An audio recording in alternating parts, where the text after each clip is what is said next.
나이가 들수록 우리는 흔히 건강을 위해 운동은 필수, 약은 꾸준히 먹어야 한다, 기름진 음식은 무조건 피해야 한다와 같은 고정관념을 진리처럼 받아들인다. 실제로 젊었을 땐 이 말들이 맞기도 하다. 그러나 노년기에 접어들면 단순히 건강을 지키기 위한 일들이 오히려 삶의 즐거움을 앗아가고 신체적 무리로 이어질 수 있다. 예를 들어 80세가 넘어가면 많은 이들이 갑작스러운 컨디션 저하를 겪는다. 평소 잘하던 집안일도 어느 날 갑자기 힘들게 느껴지고 TV 리모컨조차 무겁게 느껴진다고 한다. 특히 일상적인 움직임조차 벅차지기 시작하면 정신적으로도 위축되기 쉽고 혼자 있는 시간이 늘어날수록 외로움과 죽음에 대한 불안감이 깊어지게 된다. 그리고 이 시기에 들어서면 아무리 열심히 건강 관리를 하더라도 눈에 띄게 좋아지는 경우는 드물며 회복력 또한 젊은 시절과는 비교할 수 없을 정도로 느리다.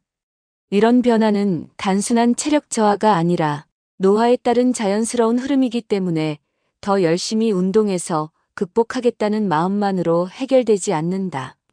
오히려 과도한 운동은 관절이나 심장에 부담을 주고 약물도 장기 복용 시 간이나 신장에 무리를 줄 수 있다. 중요한 건 자신의 현재 상태를 객관적으로 파악하고 그것에 맞는 방법을 선택하는 것이다.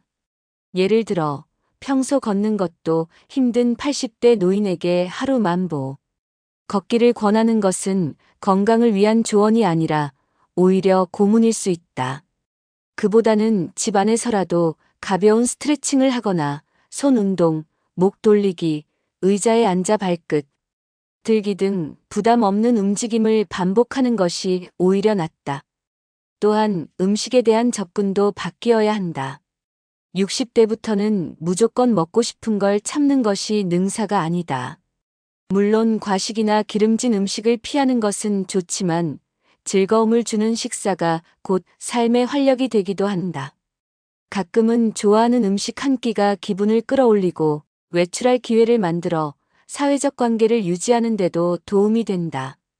어떤 70대 여성은 내가 일주일에 한 번 먹는 치킨이 내 인생의 낙이라며 그날만큼은 친구들과 만나 수다도 떨고 맛있는 걸 나누며 건강한 시간을 보내고 있다고 한다. 이처럼 건강은 단순히 병을 예방하거나 체중을 줄이는 것이 아니라 삶의 질을 유지하고 감정을 건강하게 다스리는 것과도 직결된다. 따라서 60대 이후에는 무엇보다 나에게 맞는 건강 루틴을 찾는 것이 중요하다. 의사도 전문가도 내 몸을 대신 느낄 수는 없다. 무작정 남들이 좋다고 하는 대로 따라하기보다 내 몸이 오늘 어떤 상태인지 살피고 필요하면 쉬어가는 여유를 갖는 것이 진짜 건강이다. 무리한 관리보다는 하루하루를 기분 좋게 보내고 꾸준히 나 자신을 돌보는 습관이야말로 노년의 건강을 지키는 가장 지혜로운 길이다. 50대 이후는 더 이상 무언가를 쟁취하고 확장하는 시기라기보다는 지금까지 쌓아온 것들을 돌아보고 수확하는 인생의 후반부다. 그런데도 많은 사람들이 이 시기에 접어들면서도 여전히 남과 자신을 끊임없이 비교하곤 한다.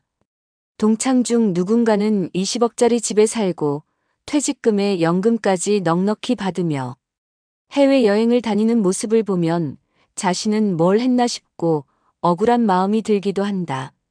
하지만 이런 비교는 스스로를 무능하게 만들 뿐만 아니라 무리한 투자나 도전으로 이어질 수 있어 위험하다. 늦은 나이에 시작하는 사업이나 부동산 투자가 실패할 경우 다시 일어설 체력도 자산도 부족하기 때문이다. 실제로 많은 중장년층이 지금이라도 한방 노려보자는 생각에 빚을 지고 창업했다가 은퇴 후 빚더미에 앉는 사례가 적지 않다. 이 시기에 가장 중요한 자세는 지금 가진 것을 지키고 감사할 줄 아는 마음이다. 거창한 성취보다 오늘 하루 무사히 보내는 것, 가족과 함께 식사할 수 있는 것, 내 집에서 편안히 잠드는 일상이야말로 가장 큰 축복이다. 만약 새로운 일에 도전하고 싶다면 그것이 나의 체력과 자산, 시간 안에서 가능한 일인지 냉정하게 판단해야 한다. 예를 들어 평소 글쓰기를 좋아했던 한 60대 남성은 은퇴 후 무리한 사업 대신 소소한 동네 신문 칼럼을 쓰기 시작해 현재는 마을의 생활 칼럼니스트로 불리며 소소한 행복을 누리고 있다. 이처럼 무리하지 않되 내 삶을 더욱 풍요롭게 할 작은 도전은 충분히 가능하다. 또한 노후를 준비하며 많은 사람들이 자식에게 집 한 채는 남겨줘야 하지 않겠나라는 생각을 하게 됐는다. 그러나 진짜 현명한 선택은 빈털터리로 죽기로 결심하는 것이다.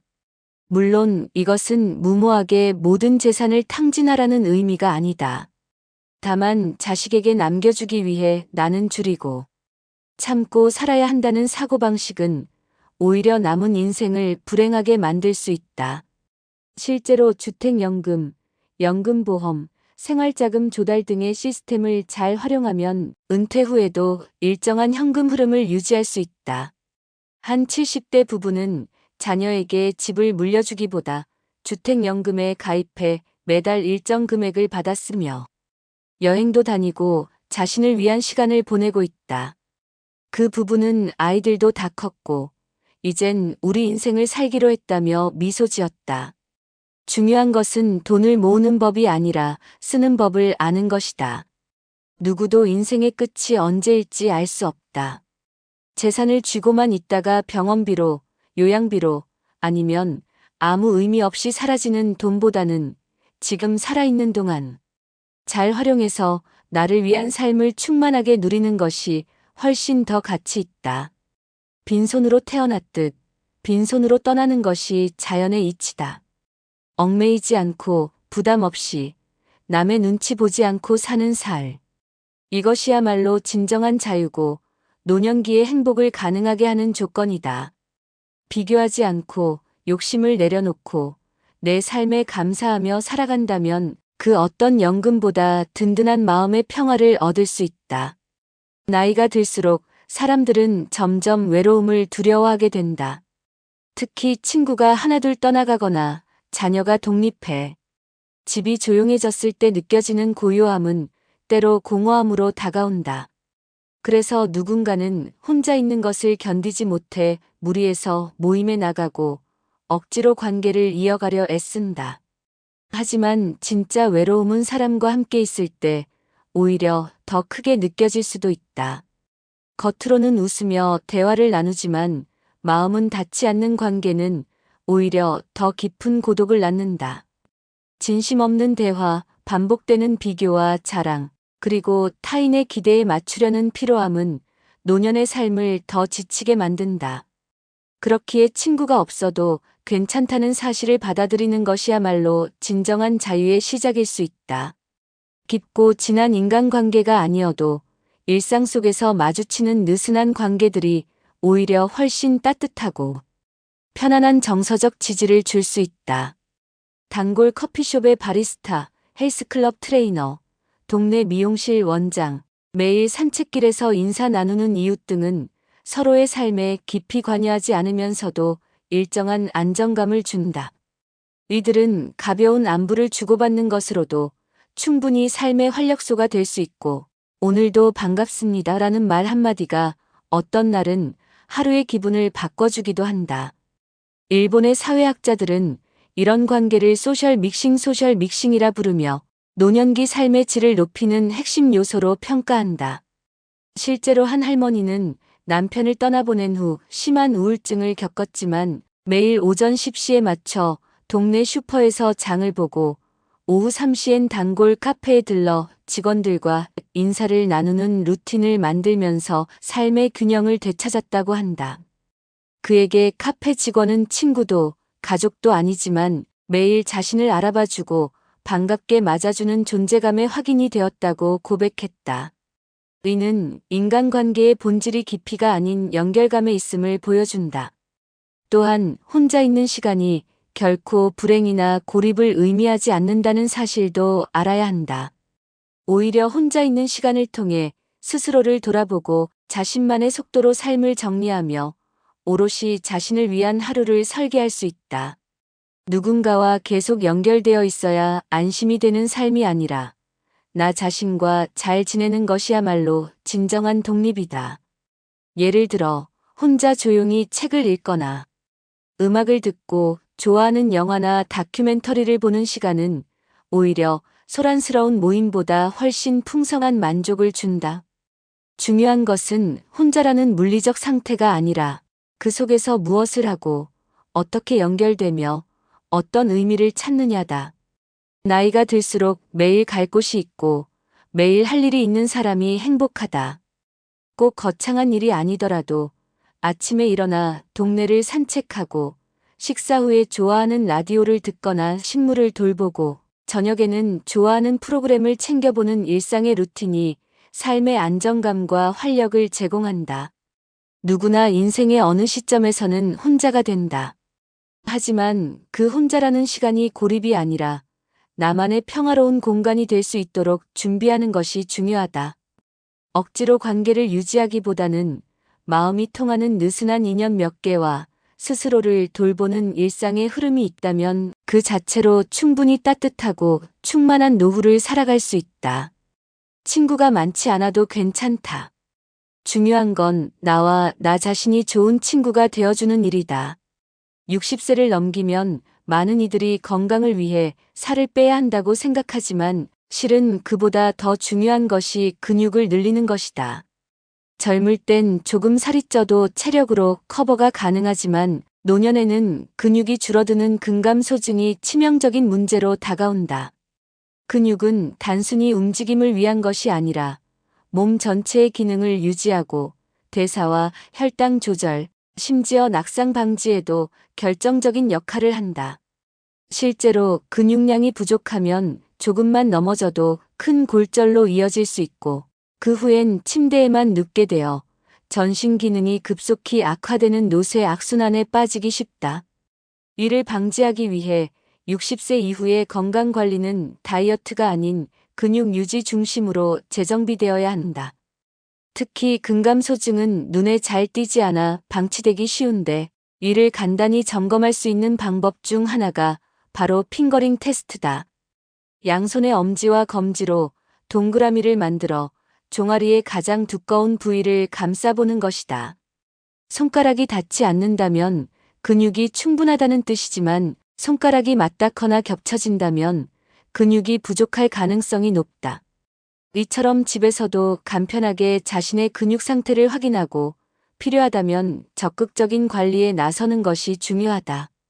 노년의 근육 유지를 위해 가장 효과적인 방법은 단백질 섭취와 함께 꾸준한 걷기, 그리고 무리하지 않는 선에서의 근력 운동이다. 음식을 통한 섭취가 어려울 경우 단백질 보충제를 활용해도 좋다. 이처럼 체중보다 더 중요한 것은 근육의 질과 양이며 노후의 독립성과 존엄성을 지키기 위한 핵심 자산이 된다. 한편 노후를 준비하면서 반드시 생각해야 할 또 하나의 주제는 자녀와의 관계, 그리고 경제적 독립이다. 부모 세대는 자식에게 모든 걸 주는 것이 당연하다고 믿으며 살아왔지만 현실은 다르다. 자녀에게 아낌없이 주고도 결국 외로이 살아가는 노인들이 많다. 경제적 자립을 위해 자녀에게 이제부터는 내 몫이라고 말할 용기가 필요하다. 실제 사례로 70대 한 어머니는 결혼한 자녀 셋에게 집장만 비용과 혼수 비용까지 모두 지원한 후 본인은 퇴직금과 연금을 합쳐 한 달 100만 원도 안 되는 돈으로 생활하게 되었다. 초기엔 자식들이 잘 챙겼지만 점점 바쁘다는 핑계로 연락이 끊겼고 결국 병원비조차 혼자 마련해야 했다. 이러한 일을 막기 위해서는 자녀 부양에 시한을 두고 명확한 경제 계획을 세워야 한다. 자녀에게는 대학 졸업 혹은 결혼까지는 도와줄 수 있지만 그 이후는 스스로 살아갈 수 있게 준비시키는 것이 부모로서의 마지막 책임이자 사랑이다. 재산이 있다면 미리 연금 상품이나 주택연금으로 전환해 내 생애에 필요한 돈을 확보하고 자녀에게는 물려줄 것이 없다고 솔직히 전하는 것이 낫다. 혹시나 아플 때 자식이 돌봐주겠지라는 기대는 이제 위험한 환상일 수 있다. 부모가 자식의 삶을 너무 오래 끌어안고 있으면 결국 본인도 자녀도 제대로 독립하지 못한다. 자녀는 자녀의 삶을 살고 부모는 부모대로 존엄 있는 노년을 살아가야 한다. 그러기 위해서는 재산은 남기기보다 잘 쓰기, 관계는 의무보다 자율, 건강은 지키기보다 키우기에 집중해야 한다. 자녀의 도움 없이도 나답게 살아갈 수 있는 준비, 그것이야말로 진정한 노후 준비의 시작이다. 운동은 건강을 지키는 필수 요소로 여겨지지만 노년에 접어든 후에는 단순히 열심히 운동하는 것보다 올바른 자세로 생활하는 것이 훨씬 더 중요하다. 하루 1시간 운동을 하더라도 나머지 23시간을 구부정한 자세로 보내면 오히려 관절과 근육에 부담을 주어 건강에 해가 될 수 있다. 특히 허리나 무릎 통증은 잘못된 자세에서 비롯되는 경우가 많은데 이는 나이가 들수록 더 취약해진다. 그래서 노년기에는 무작정 많이 걷고 무리해서 몸을 쓰는 것보다는 내가 지금 어떤 자세로 움직이고 있는가를 먼저 점검해야 한다. 자세를 점검하는 가장 간단한 방법은 벽에 등을 붙이고 서보기다. 벽에 발 뒤꿈치, 엉덩이, 등, 뒤통수를 붙이고 섰을 때 이 네 가지 지점이 모두 자연스럽게 닿지 않는다면 자세가 틀어졌다는 뜻이다. 또한 일상 속에서 자주 확인할 수 있는 습관으로는 의자에 앉을 때 엉덩이를 등받이에 붙이는지, 걷는 동안 어깨를 펴고 시선을 앞에 두는지 등을 체크하는 것이 좋다. 잘못된 자세는 시간이 지날수록 관절을 비틀고 골격을 무너뜨려 점점 활동이 불편해지는 신체 불균형을 초래한다. 무릎이 아픈 사람이 걸을수록 더 아프고 허리가 구부정한 사람이 자꾸 걷다 보면 더 심한 통증이 생기는 것도 이 때문이다. 따라서 운동은 자세 교정과 병행되어야 하며 바른 자세를 익힌 후에야 비로소 운동의 효과도 극대화된다. 예를 들어 걷기 운동을 할 때도 발을 어떻게 디디고 무릎을 어떻게 펴며 허리는 어떤 자세로 유지하는지에 따라 전혀 다른 결과를 가져온다. 바른 자세는 외형만 바꾸는 것이 아니라 자신감, 생기, 활력을 되찾게 하고 그 자체로도 하나의 운동이 된다. 실제로 허리를 펴고 당당히 걷는 사람은 그렇지 않은 사람보다 인상이 밝고 심리적으로도 긍정적인 에너지를 더 많이 느낀다고 한다. 이는 몸의 자세가 마음가짐과 연결되어 있다는 증거다. 고개를 숙이고 어깨가 처진 자세는 자연스레 부정적인 감정을 불러일으키고 기운을 빠지게 만든다. 반대로 자세가 곧고 안정된 사람은 무언가를 스스로 해낼 수 있다는 심리적 안정감을 얻게 된다. 그래서 꾸준히 바른 자세를 의식하고 생활하는 습관이야말로 노년 건강의 첫걸음이라 할 수 있다. 또한 나이가 들수록 인생의 많은 부분이 기억에서 흐려진다고 해서 낙담할 필요는 없다. 오히려 모든 걸 기억하려 애쓰는 것보다 진짜 중요한 것만 기억하는 자세가 필요하다. 여기서 중요한 개념이 바로 파레토 법칙, 즉 2080 법칙이다. 의는 인생의 80%는 20%의 핵심으로부터 나온다는 의미로 우리가 꼭 붙들어야 할 가치와 시간은 생각보다 적다는 사실을 일깨워준다. 이를테면 사회적 평가, 외부의 시선, 과거의 후회 등은 대부분 80%에 해당하는 사실상 놓아도 되는 것들이다. 그보다 중요한 20%는 지금 내 옆에 있는 사람, 내가 내 발로 걸을 수 있는 건강, 내 손으로 음식을 만들 수 있는 능력, 나만의 공간에서 좋아하는 책을 읽을 수 있는 여유 등이다. 값비싼 집, 명품, 사회적 지위 등은 일시적 만족감을 줄 수 있지만 노년의 삶을 채워주는 진정한 가치는 일상 속 아주 소박한 경험에서 비롯된다. 예를 들어 매일 아침 스스로 밥을 짓고 반려견과 함께 산책하며 계절의 변화를 느끼는 일. 이런 순간이야말로 잊지 말아야 할 20%다. 60대 이후의 삶은 더 이상 성취가 아니라 정리의 시간이다. 인생의 중요한 것만 추리고 쓸데없는 부담은 덜어내는 것이 진정한 지혜다. 의는 단순히 버리는 것이 아니라 정말 소중한 것을 지키기 위한 선택이며 그 과정 속에서 우리는 비로소 가벼워지고 자유로워질 수 있다. 그러므로 자세 하나, 생각 하나, 관계 하나까지도 나에게 필요한가?를 묻는 습관이 중요하다. 그렇게 삶을 정리해 나가다 보면 60세 이후의 인생은 이전보다 훨씬 더 단단하고 자유로운 황금기가 될 수 있다. 노년의 삶을 충만하게 만들기 위한 마음가짐은 겉으로 보이는 행동보다 더 깊은 내면의 변화에서 비롯된다. 그 시작은 용서다. 누군가에게 상처받았을 때, 혹은 내가 스스로에게 실망했을 때, 그 감정을 오래 끌지 않고 가볍게 넘기는 태도는 오히려 더 단단한 마음을 만들어준다. 나이 들어서는 실수를 줄이기보다 실수를 받아들이는 힘이 더 중요하다. 내가 또 이걸 깜빡했네 하고 속상해하기보다 이제는 잊어도 괜찮은 나이야 라고 스스로를 다독이는 지혜가 필요한 것이다. 이처럼 긴장을 웃으며 넘기는 마음은 외모에도 영향을 준다. 얼굴에 여유가 생기고 걸음걸이에도 자신감이 실린다. 더불어 타인을 품는 넓은 마음은 진정한 자유의 시작이다. 사회적 평가나 외부의 기대에 매달리는 삶은 이제 그만 내려놓아야 한다. 남의 시선보다 내가 어떤 사람으로 살고 싶은가에 집중할 때 비로소 인생의 주인공으로 다시 태어날 수 있다. 우리는 너무 오랫동안 좋은 사람이 되기 위해 애써왔다. 좋은 엄마, 좋은 가장, 좋은 직원 하지만 이제는 진짜 나로 살아가야 할 시간이다. 진심을 따르고 내가 웃을 수 있는 방향으로 삶을 바꾸어야 한다. 그리고 그 삶의 중심에는 사랑이 있다. 많은 사람들은 사랑받고 싶어 하지만 정작 누군가를 사랑할 줄 아는 사람은 드물다. 그 사랑이 특별하고 거창한 것이어야 할 필요는 없다.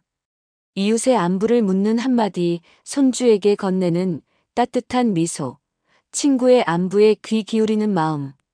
이런 작은 행동이 진짜 사랑이다. 타인을 사랑한다는 것은 상대방을 나처럼 이해하고 보듬고 때로는 놓아주는 것이다.